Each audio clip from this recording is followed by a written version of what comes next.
Okay, so I think we're recording now. Welcome to Wellbeing Wednesdays. I'm Nurse Rachel, and we've joined with my twins and Su Melville today. I've been running these sessions for a while now, and I really love hearing how other people access wellbeing. And we've almost got the boys to sleep, but that's not happened. So we are continuing with little murmurs of sleepy people. I run these sessions every week on one of 4 topics. So we have health and wellbeing, parenting, pets and hobbies, business.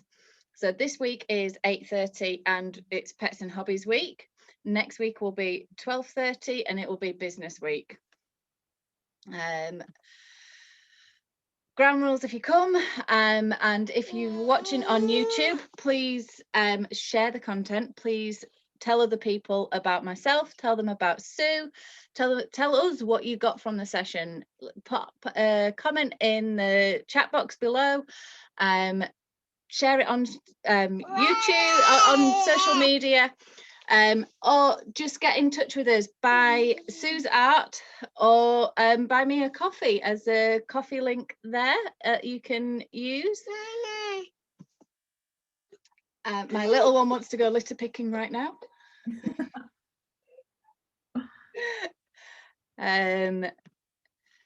So who am I? I am a mum of 4. I've got 2 that are refusing to go to sleep upstairs, 2 that are refusing to go to sleep strapped to me. I am a nurse. I'm a transformational coach, which means that I can help people access their inner calm. I have to find my own inner calm frequently. And I actually love what the coaching has done for me.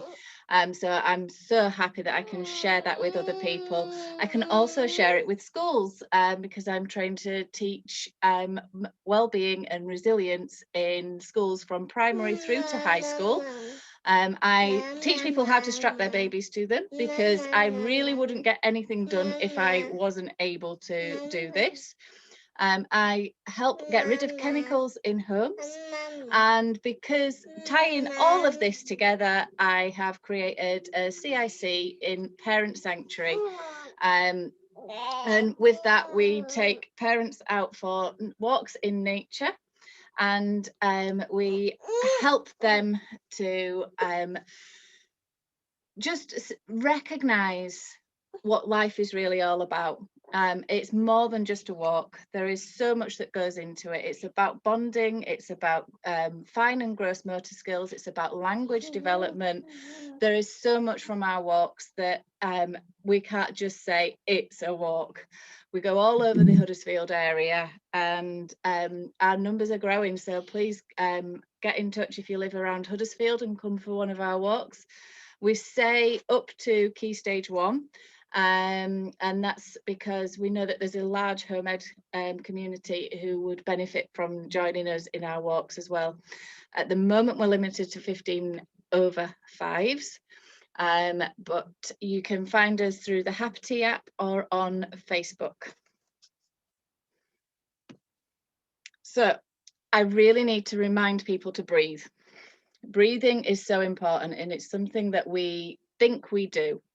We think we are just breathing in and out all day long, and it's not until we recognize that we're feeling stressed that we can actually do something about it. So I practice breathing as an unconscious act, but I also consciously breathe. So I have moments throughout the day where I remember to take a deep breath, and I do this for the habit forming. So when I do get to my place of stress, I can take this breath. I can think about what's going on in the moment. How do I want to react? What will happen if I don't react? And I can switch my my nervous system so that I can go from this place of fight, flight, freeze to a calm, relaxed and thoughtful reaction to a situation. My boys have gone to sleep now. Love it. So I'm going to ask you to take your shoulders down from your ears, because I know that most of the time our shoulders creep up there and we have to remember to bring them back down. And we're going to take a really slow, deep breath in and a really slow, deep breath out.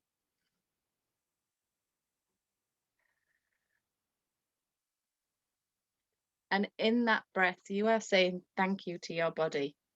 You are giving it a hug. You're giving your abdomen a massage. You are replenishing every single cell of your body with new oxygen. You are giving those capillaries chance to breathe.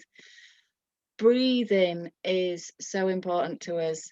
It's the reason why we're alive. But actually doing the deep breathing, it can really change our physiology. So please remember every day to find just a moment, whether it's when you put the kettle on, whether it's when you're at traffic lights, whether it's just before you turn your computer on. And that way you're going to build this into your known skills for when your kids are being kids, because my children do not behave perfectly. My children behave perfectly like children. I'm just going to get you a bit more comfortable there. So, Sue, how do you feel about breathing? Is it something you remember to do? Do you know, I deliberately, since actually COVID started, I've been doing 10 minutes of meditation at the beginning of my day every day. And it really does just help center me. And like you say, when you can start feeling that little angst and you feel, I get tingly feelings in my palms and in my arms, and I know to take a breath, and that really does settle everything down and ease everything. So yeah, absolutely, so important. It is, isn't it? And I think it's the simplest things in life that are overlooked. Yeah, Everybody's looking for the answer and they already have it. exactly. Everybody thinks that there's a magic cure, a magic potion, a magic technique, and it's my job to bring people back to self, to bring people back to trust, Yeah. to remind them that the acorn doesn't get a manual on how to become an oak. No, and it doesn't happen overnight either. It doesn't. Time and consistency, and it's different for everybody. It is, and I'm just thinking, I've spent the last few days putting together a course on earthing, because it's something that I'm really, really passionate about. The forgotten connection to earth, and just rereading all my material on it so that I can create this new course. Yeah. Because last time I did it was like the first time I'd gone through everything. This time I'm going through it and I'm seeing different things again. And next time I do it, I'll find different things again. I'm always evolving, and there's always so much more to learn as well. There's more studies that have been done on earthing. So I'm like, yeah, I'm really excited. And it's Earth Day tomorrow. No, isn't that fabulous? Yeah, so I'm like, oh, I've got to get all I've got cooking class tomorrow and I've got another appointment tomorrow and my mother-in-law's coming around, but I'm like, it's Earth Day, so I've got to do something.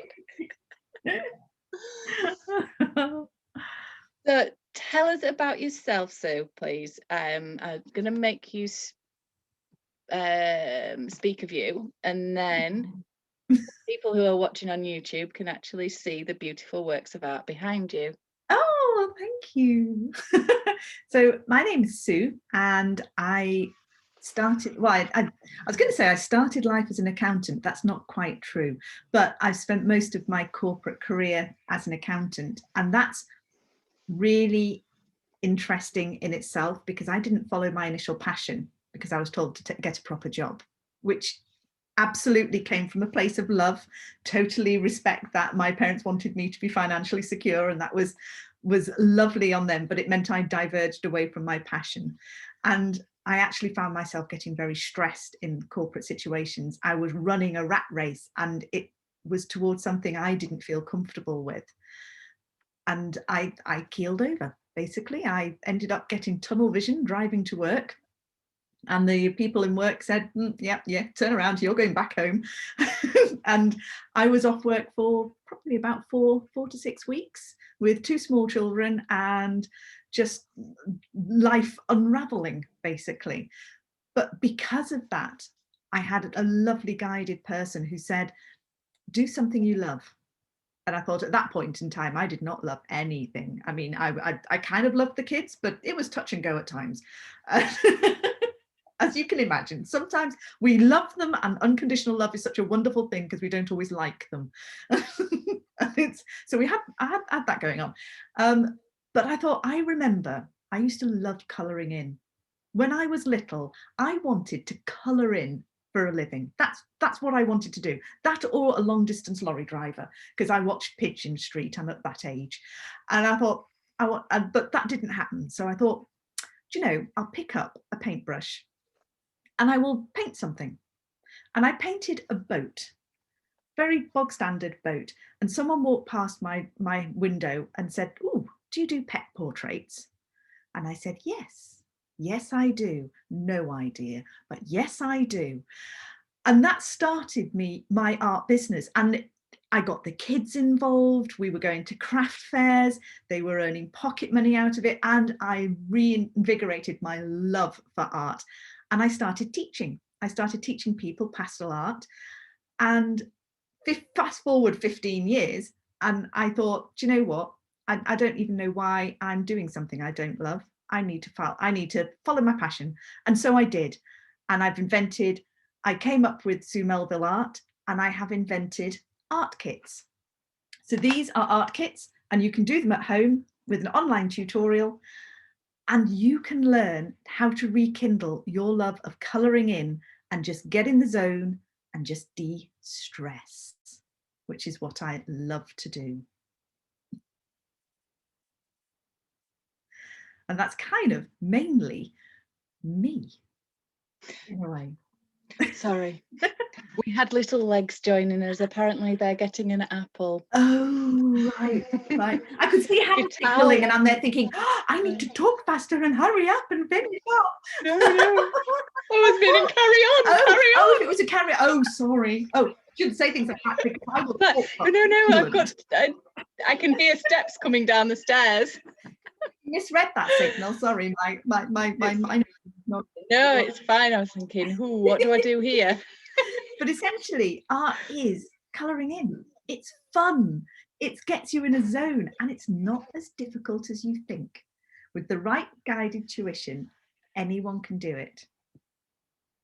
I had an experience where my 6-year-old came home from school quite upset, and after going, "What's the matter with you?" "Nothing." What's got you this way?" "Nothing." It's because of that frog over there. It's because this teddy bear's in the wrong place. It's because, and you know that it's not the excuse that they're giving you. As plausible as the excuse could be, it's you get an intuition that what they're telling you isn't right. And it turned out that he'd been asked to colour between the lines at school. And it got me on a bit of a rant, which led to me writing a poem. Which was probably the most productive way that I could deal with that, because I understand that colouring in within the lines is about pen control, which leads to better handwriting.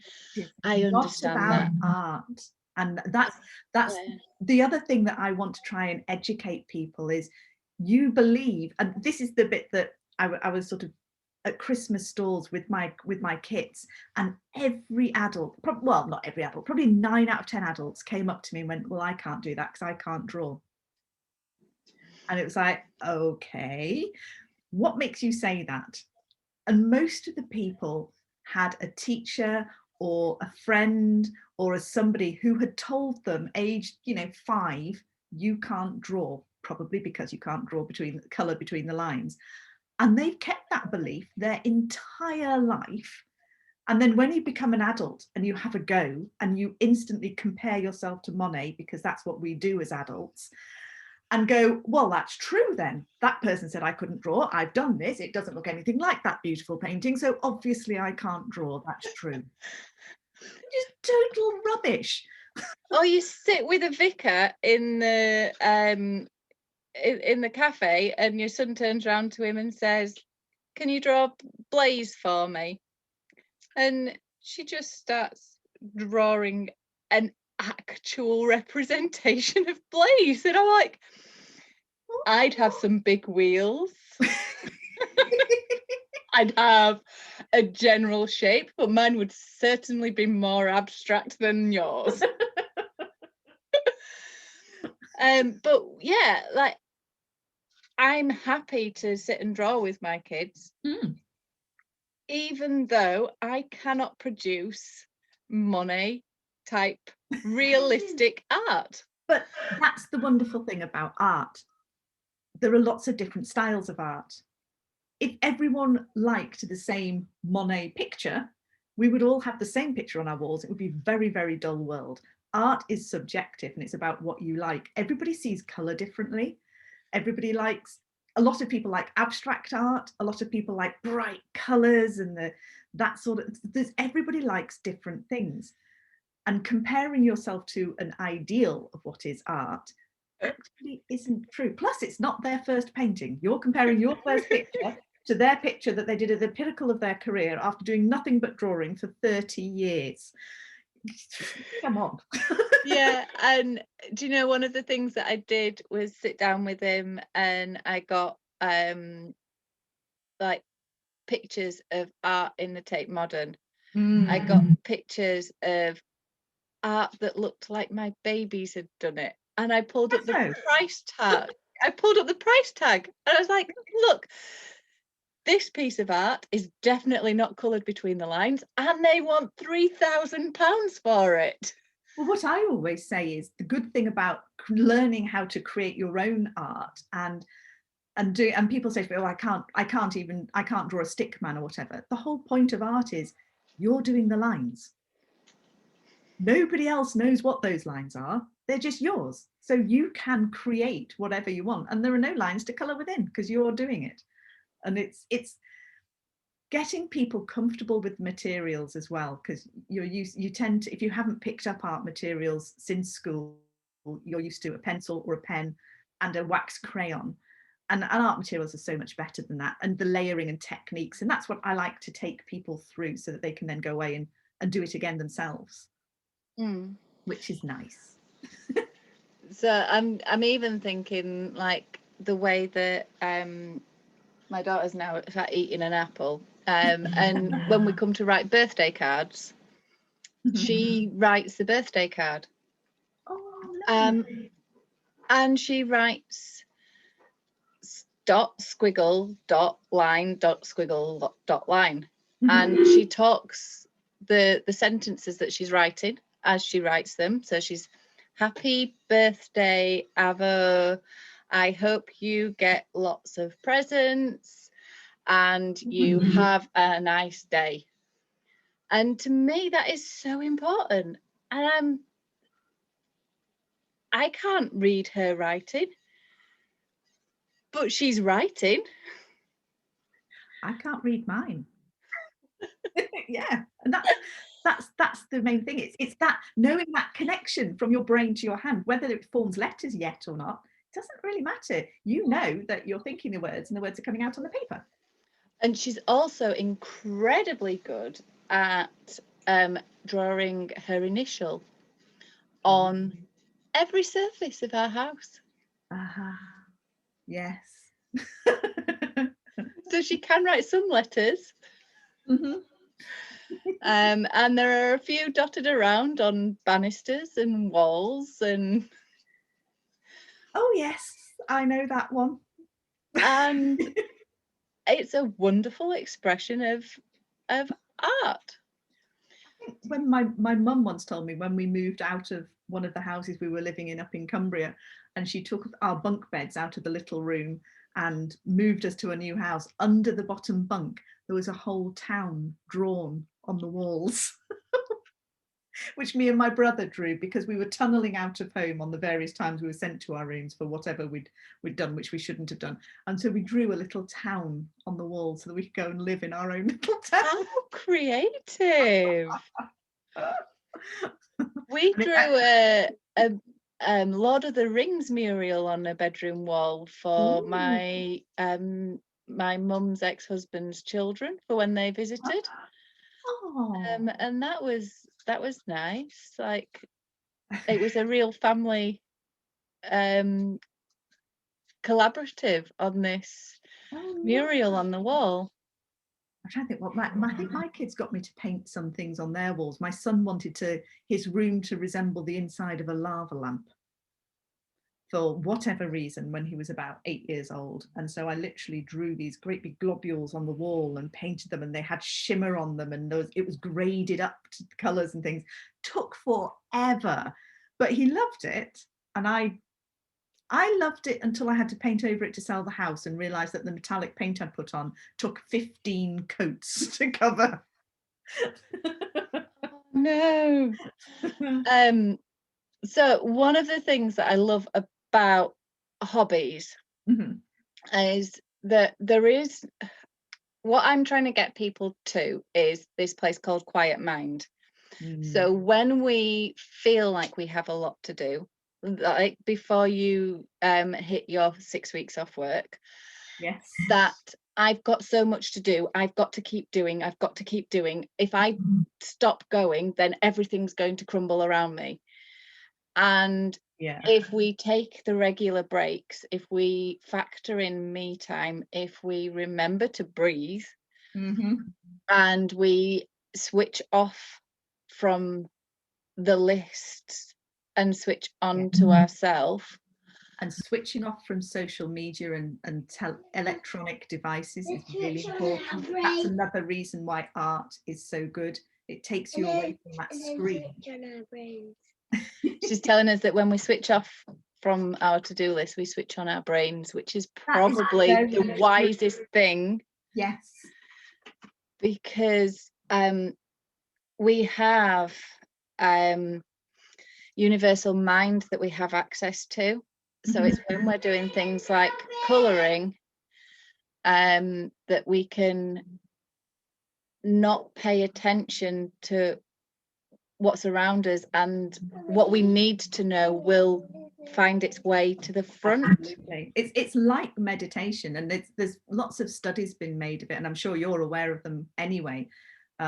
Psychological studies has been one that I read from a gentleman called Mihai Csikszentmihalyi, which is all about how the human mind gets into a state of pure happiness, and a lot of that is through flow, and you get into a state where you're doing something you enjoy and time doesn't factor. You kind of lose your sense of where you are, and art is one of those things that can do that, when you're just absorbed in the doing and the creating, and hours go by and you don't even know, which is just wonderful. And at the end of it, you have something that you can either admire and keep yourself, or is a perfect Christmas present, birthday present, or something for somebody else, which is even nicer. Yeah, definitely. And it's, I know, darling. It's that time away without obligation, for enjoyment. Yes. So as soon as you start putting a monetary value on the time that you're spending doing your hobby, it becomes a burden. Yes, and that's actually an interesting statement, because a lot of people turn their hobbies into their businesses, which is something I've done, and they fall out of love with their hobby. And I think it's very easy, especially in this day and age, when you're desperate to try and get lots of income streams to come in, to do that. But you have to be very sure that you can turn your hobby into a business without that becoming then a burden, an obligation, and it ceases to be fun. And you have to be very mindful of that. I think it can come back. Yes. I think that any self-employed person will say that, you know, you have a job which is a motorway. You just drive along, like just drive along. Money keeps landing in. Yeah. The petrol tank's always full. Yeah. And when you go self-employed, oh my gosh, it's a roller coaster. It is certainly a challenge. It's what my grandfather would call character building. Especially in this day and age with COVID hitting and things, that's really caused people to diversify rather rapidly, which is where the art kits came into play, because I was doing workshops and of course I couldn't do workshops anymore, which is why I developed the kits so that people could still do the workshops and we could do them remotely, and I sell them separately as well. But it was that caused the creation of the kits. And I know that I like learning all the time, so I'm learning from other artists. So there's a whole collaborative group of artists that learn from each other and do different things, and I'm learning new techniques with oil paintings, which are the ones that are drying behind me, and while I'm still doing pastel stuff. So that's an exhibition piece which I'm working on, haven't finished it yet by a long way, but that keeps my enjoyment in my hobby and business. So I have a business element, but I make sure that I keep cultivating that fun and that learning and the experimental play that makes it so important. Yeah, I really resonate with that, because like, how many more courses do you want to get? And I'm like, but I like learning. I love courses. Oh my goodness. I'm doing a teaching accreditation course for knitting at the moment, to teach children how to knit. Like, because I have that extra time on my hands, obviously not. I've just done safe sleep and normal infant sleep with Durham University, and it's really, really nice to know that the way I am parenting my small people is based in loads of evidence. There's people that are studying this and creating papers and trying to change social culture to bring normal human development back into a societal norm. So it's when I've finished working. When am I going to come up? It's hard waiting. It is. And time has a different aspect when you're little, because time goes slower when you're little, because you've got less. I've thoroughly believed this. You've got less of a perception of time because you've only been alive 5 years. So 5 minutes when you've only been alive 5 years is actually quite a long time. Whereas 5 minutes when you've been alive 50 years is actually a really small time quantity. And I'm sure that that's how the brain measures it, which is why summer holidays when you were 6 lasted forever. And now they're gone in an instant. Oh gosh, that first maternity leave, and 6 months in, I suddenly realized I only had 6 months left. And it had only felt like 5 minutes, but forever at the same time. And I needed to drink up all of this perfect little human. And I know. And they change so quickly, and before you know it, they've moved out and everything else, and it's all different world. And it's just like, oh, I liked it when and this sounds really bad, but I used to quite like it sometimes when they got a little bit ill and they just wanted snuggles. oh yeah, Just go all snuggly because they were tired and they didn't feel quite right, so they just wanted snuggles. And you're like, oh, love that. I might have spent a few evenings waiting for this wired toddler to fall over and just bump a little bit. Like, it's got to stop sometime. If he bumps, then he'll come for the cuddle and then he'll fall asleep. Yeah. I can't force the cuddle. No. Oh, don't. My youngest was a hyperactive, and that was an experience. I don't think she slept through the night until she was 5 years old. It was just hard work. Adorable and wonderful, but goodness me, it was a different level. Well, you are testament to the fact that the human race survives parenthood. Well, I credit art for that, because I'm not sure how well they would have survived if I hadn't discovered this way of getting myself into the zone and enjoying life again, because I think, yes, there were moments. I think we might need to cut this now, because You have it little feels, people. yeah, it feels like she needs some cuddles now when it was bedtime and she needed to jump on the bed. Um, so The way life is sometimes. yeah, I'm really, really grateful for you sharing tonight. And like I said at the beginning, I am from Parent Sanctuary, and we do nature walks in and around Huddersfield. I am still talking. I'm finishing. Ooh, 1 minute. 2 minutes. Okay. So I do nature walks in and around Huddersfield with parents of young children, and our youngest walker has been 4 weeks. So please come along. We also do workshops in schools, and we are hoping to get together a CPD course for the NHS as well. So please watch this space and find us on Facebook. We are Parent Sanctuary, and the links for myself and for Sue and for Sue's projects and her art kits, please check the links below. She's going to send those through to us. So thank you very much for watching, and good night. Thank you for having me too.